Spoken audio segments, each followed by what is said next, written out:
नमस्कार। आज हम जिस विषय को लेकर के आपके समक्ष उपस्थित हुए हैं उसका विषय है कर्म प्रवाह। पूर्व के वीडियो में हमने देखा कि कर्म कितने प्रकार का होता है। अब समझेंगे कि कर्म प्रवाह किस प्रकार कार्य करता है। हमने पूर्व में समझा कि कर्म हमारा क्रियावन कर्म, संचित कर्म और प्रारब्ध कर्म।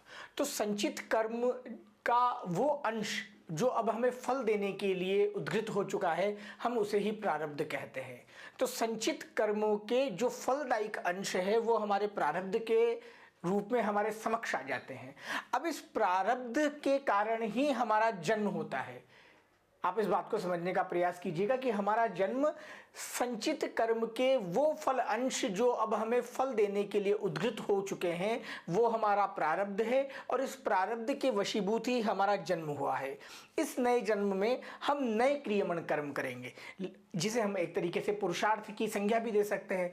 तो ये जो नए क्रियमन कर्म है, जो हमारा नया पुरुषार्थ है, ये नया पुरुषार्थ पुनः वापस हमें कुछ ना कुछ संचित रूप में स्थापित कर देता है। लेकिन यहाँ पर ये जो नए क्रियमन कर्म हैं, ये भी आप देखेंगे कि जो फल अंश बना संचित कर्म का वो तो हमारे प्रारब्ध के रूप में आ गया, लेकिन इसका जो संस्कार अंश था वो स्फुरणा के रूप में हमारे को नए क्रियमन कर्म करने के लिए प्रेरित करता है। इसे समझने का प्रयास कीजिएगा। जैसे कोई बर्तन है, उसमें आप सबसे नीचे प्याज रख दीजिए, उसके ऊपर गेहूं रख दीजिए, फिर बाजरा रख दीजिए, फिर उसके ऊपर मक्का रख दीजिए। आप ऊपर से मक्का हटाइए, फिर बाजरा हटाइए, लेकिन आप अचानक से देखेंगे कि नीचे से एकदम से प्याज का भभका सा, प्याज की महक सी आ गई। ये हमारे संचित के संस्कार अंश से बनी स्फुरणा भी कुछ इसी प्रकार कार्य करती है कि जब हम नए जन्म में नए क्रियमन कर्म करने के लिए, यानी कि नया पुरुषार्थ करने के लिए उद्घृत होते हैं, तैयार होते हैं, तब कभी भी ये हमारे संचित कर्मों का जो संस्कार अंश है उसकी स्फुरणा हमेशा नए पुरुषार्थ, नए क्रियमन में हमेशा प्रेरणादायक रहती है। कभी कभार प्रारब्ध से भी स्फुरणा प्राप्त होती है। यह महत्वपूर्ण बात यह है कि जो संचित के संस्कार अंश की स्फुरणा है उसे तो हम परिवर्तित कर सकते हैं नए पुरुषार्थ के माध्यम से, किंतु प्रारब्ध जनित स्फुरणा में मनुष्य स्वतंत्र नहीं है। प्रारब्ध जनित स्फुरणा में मनुष्य स्वतंत्र नहीं है। इस बात को हमें समझने की आवश्यकता रखनी होगी। और ये स्फुरणा किस प्रकार की हो सकती है? हमने समझा कि ये स्फुरणा बुद्धिवृत्ति के नियंत्रण में है। अभी बुद्धिवृत्ति 3 गुणों के अधीन है, सत, रज और तम। इन्हीं के अधीन, इन्हीं से जुड़ी हुई स्फुरणा हमें मिलती है, और इसी स्फुरणा के माध्यम से हम नए क्रियमन कर्म करते हैं, नया पुरुषार्थ करते हैं। जब हम नए क्रियमन करेंगे तो वापस से उसी का वही प्रवाह चालू होगा। नए क्रियमन कर्म करने के बाद उसमें से हमारे कुछ संचित में चले जाएंगे, और संचित में जाने के बाद वापस से पुनः यही प्रवाह चलता रहेगा।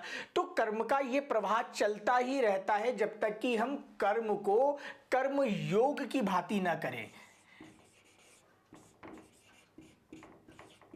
जब तक हम कर्म को कर्म योग की भांति ना करें। इसका चर्चा हम आने वाले वीडियोस में आपके बीच में करेंगे, लेकिन इसके साथ साथ ही कुछ बातें जानना आवश्यक है। वो बातें कुछ इस प्रकार है कि संचित कर्म केवल प्रेरणा करता है, नए पुरुषार्थ के लिए बाध्य नहीं कर सकता। मनुष्य नए पुरुषार्थ को करने में, जो प्रारब्ध से हमें जन्म मिला है और उस जन्म में हम नए क्रियमन करेंगे, पुरुषार्थ करेंगे, उस पुरुषार्थ में संचित केवल मात्र प्रेरणा देता है, हमें बाध्य नहीं कर सकता।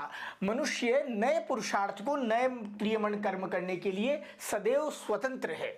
नए क्रियमन कर्मों के लिए पुरुषार्थ ही प्रधान कारण है।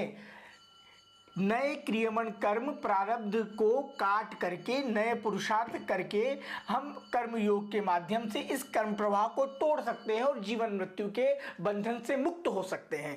किंतु यहाँ पर बात वही आएगी समस्या कि हम इस चक्र को समझें और जाने कि किससे क्या प्रेरणा हो रही है और किससे किस प्रकार का स्फुरण हो रहा है। अब मनुष्य इस संचित कर्म के संग्रह में, इस संचित कर्म के परिवर्तन में, इस संचित कर्म के क्षय और वृद्धि में स्वतंत्र है। किसके द्वारा? अपने पुरुषार्थ के द्वारा, अपने नवीन कर्म के द्वारा।